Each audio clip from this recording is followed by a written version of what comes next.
अरे welcome to all साथियों। Exam fighter number 1 पे आप सभी का हार्दिक स्वागत है।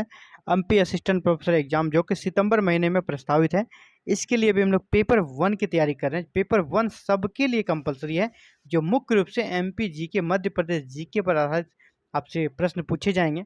तो इसी से रिगार्डिंग आज हम लोग देखेंगे मध्य प्रदेश की मृदा एवं जलवायु, soil and climate of Madhya Pradesh, और इसको हम लोग देखेंगे प्रैक्टिस सेट के फॉर्मेट में objective question with solution and discussion के तरीके से हम लोग इसे सॉल्व करने का प्रयास करेंगे और समझने का प्रयास करेंगे।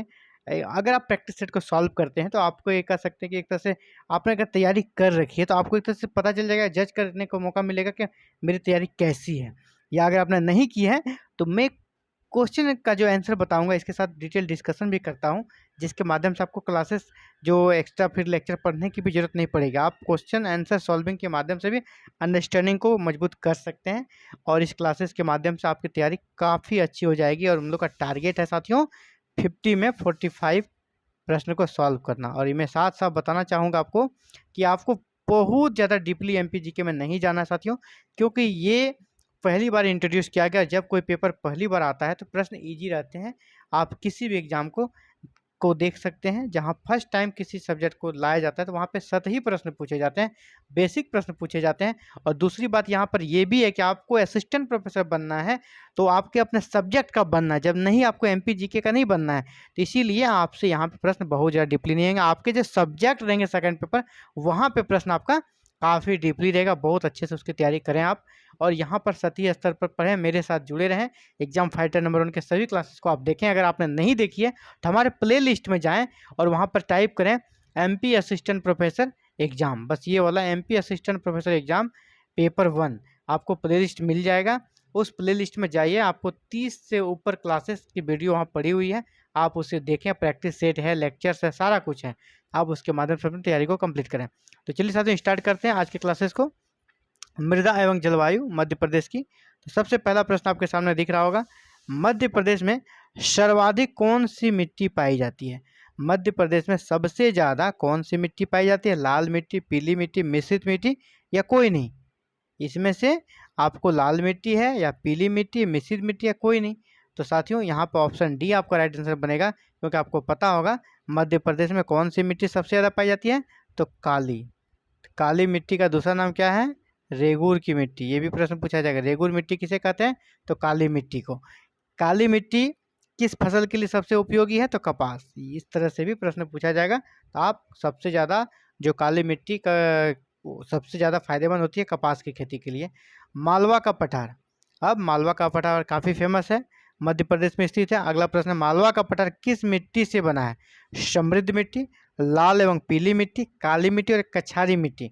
तो साथियों यहाँ पर आपका राइट आंसर सी होगा। जैसा कि हमने पहले ही प्रश्न में आपको कहा, मध्य प्रदेश में सबसे ज़्यादा काली मिट्टी पाई जाती है, और इसी पर मालवा का पठार भी काली मिट्टी से समृद्ध है, काली मिट्टी से भरी हुई है। तो काली मिट्टी है मालवा का पठार। मालवा का पठार किस मिट्टी से बना है? तो काली मिट्टी। ऑप्शन सी आपका राइट आंसर है। चलिए आगे बढ़ते हैं। लाल पीली मिट्टी प्रदेश के किस पठार में पाई जाती है? जैसे मैंने कहा मालवा का पठार में काली मिट्टी पाई जाती है, लेकिन कुछ पठार ऐसे भी हैं जहाँ काली मिट्टी नहीं पाई जाती है, वहाँ लाल मिट्टी रहती है, और वही लाल मिट्टी बाद में धीरे धीरे पीला हो जाती है, यानी लाल पीला का कॉम्बिनेशन संयुक्त मिट्टी पाई जाती है, जहाँ लाल मिट्टी भी और पीला मिट्टी का भी उसमें अंश है। तो यह किस पठार में है? याद रखना है आपको, मालवा। मालवा तो ऑप्शन होगा ही नहीं, क्योंकि मालवा में कौन सी होती है? काली। दूसरा बघेलखंड, बुंदेलखंड या नर्मदा सोन घाटी। तो साथियों घाटी में भी कभी भी आपको जब भी घाटी मिले वहाँ लाल पीली मिट्टी नहीं मिलती है। तो ऑप्शन बी आपका राइट आंसर बन रहा है, बघेलखंड। बघेलखंड का जो पठार है साथियों, वहाँ पर लाल पीली मिट्टी पाई जाती है।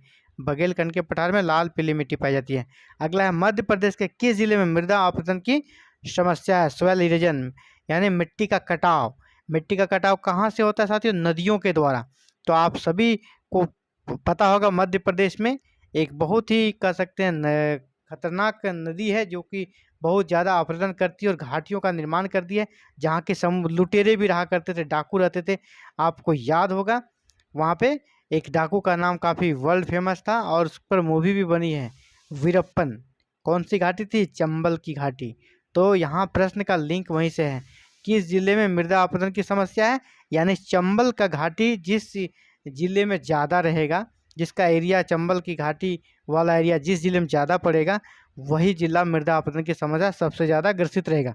तो यहाँ पर जितने जिले दिए गए हैं इसमें ऑप्शन सी मुरैना, मुरैना का बहुत बड़ा भाग चंबल संभाग का भाग है, यानी चंबल संभाग जहाँ पे मृदा अपरदन की समस्या सबसे ज़्यादा है, इसीलिए ऑप्शन के अनुसार आपका मुरैना जिला बनेगा, क्योंकि वहाँ चंबल संभाग सबसे ज़्यादा है, जहाँ चंबल की नदियाँ बड़े बड़े बीहड़ बनाती हैं।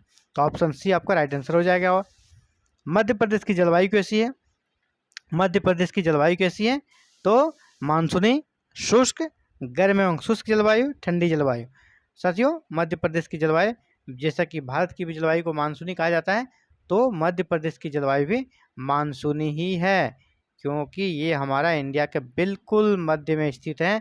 और यहाँ पर जितने भी स्टेट आसपास में, बिना कोई शक के आपसे पूछा जाएगा किसी भी स्टेट की जलवायु, तो आप उसे मानसूनी कर सकते हैं।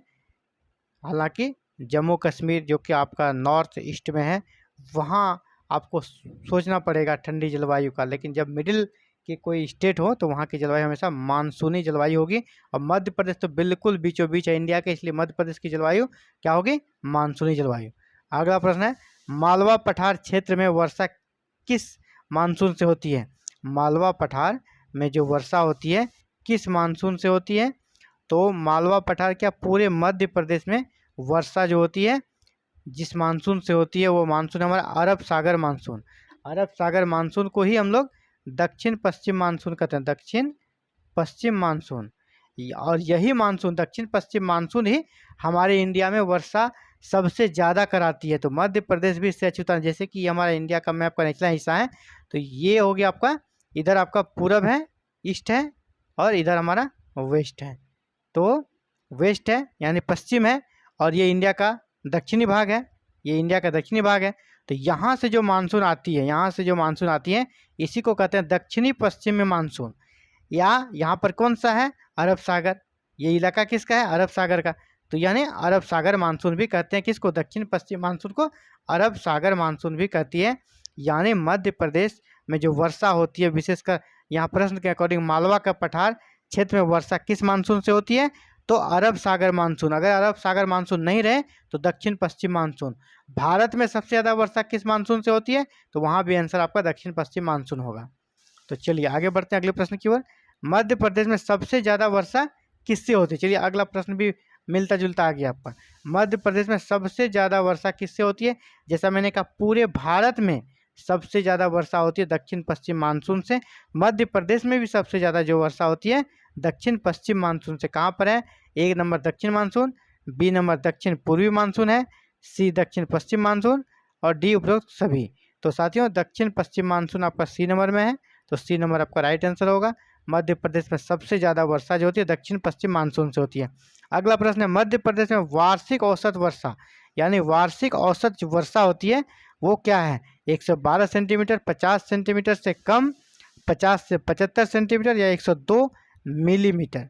तो साथियों, जहाँ 50 से कम होता है वहाँ तो सुखाड़ हो जाएगा। मध्य प्रदेश से अच्छा कृषि संपन्न राज्य है, इसीलिए 50 से कम तो होगा नहीं। 50-75 में भी काफ़ी कम वर्षा होती है, 100 प्लस ही वर्षा होती है। यहाँ पर 102 मिलीमीटर है, यहाँ सेंटीमीटर, तो सेंटीमीटर वाला ए नंबर आपका राइट आंसर होगा। 112 सेंटीमीटर वर्षा होती है कहाँ पे? मध्य प्रदेश में औसत वर्षा पूरे साल भर का देखा जाए तो। चलिए आगे बढ़ते हैं। 9 नंबर, मध्य प्रदेश में न्यूनतम तापमान कहाँ दर्ज किया जाता है? यानी मध्य प्रदेश में सबसे कह सकते हैं आपको ठंड, या कह सकते हैं सबसे कम गर्मी कहाँ लगेगी, है ना, या सबसे ज़्यादा ठंड कहाँ लगेगी? मध्य प्रदेश का न्यूनतम तापमान कहाँ दर्ज किया जाता है? शिवपुरी। शिवपुरी जो है मध्य प्रदेश में, वहाँ पे सबसे कम तापमान कब पारा कह सकते सबसे नीचे तक जाता है, तापमान सबसे कम होता है ठंडे के दिनों में। और गर्मी के दिनों में भी आप वहाँ जाएंगे तो आपको अदर जगह से तुलना में वहाँ आपको कम गर्मी लगेगी। तो वो हमारा जगह है मध्य प्रदेश में न्यूनतम तापमान दर्ज किया जाता है, सबसे कम तापमान। अगला है, मध्य प्रदेश में न्यूनतम वर्षा, यानी सबसे कम बारिश कहाँ होती है? मध्य प्रदेश में न्यूनतम बारिश कहाँ होती है, न्यूनतम वर्षा कहाँ होती है? मंदसौर, रायसेन, भिंड, या उपरोक्त कोई नहीं। तो साथियों, मध्य प्रदेश में सबसे कम जो वर्षा होती है वो होता है हमारा भिंड के गोहद में। भिंड जो डिस्ट्रिक्ट है वहाँ के गोहद नामक स्थान पर मध्य प्रदेश में सबसे कम बारिश होती है। तो ये तो साथियों आज के 10 प्रश्न, और उम्मीद करता हूँ आप इसे सॉल्व करके काफ़ी खुश होंगे और आपको पता चल गया होगा हमारी तैयारी कैसी है, आपकी तैयारी कैसी है। अगर आपने पहले पढ़ रखी है इस चैप्टर को, अगर नहीं भी पढ़ी है तो आपको बहुत कुछ नया सीखने को मिला होगा।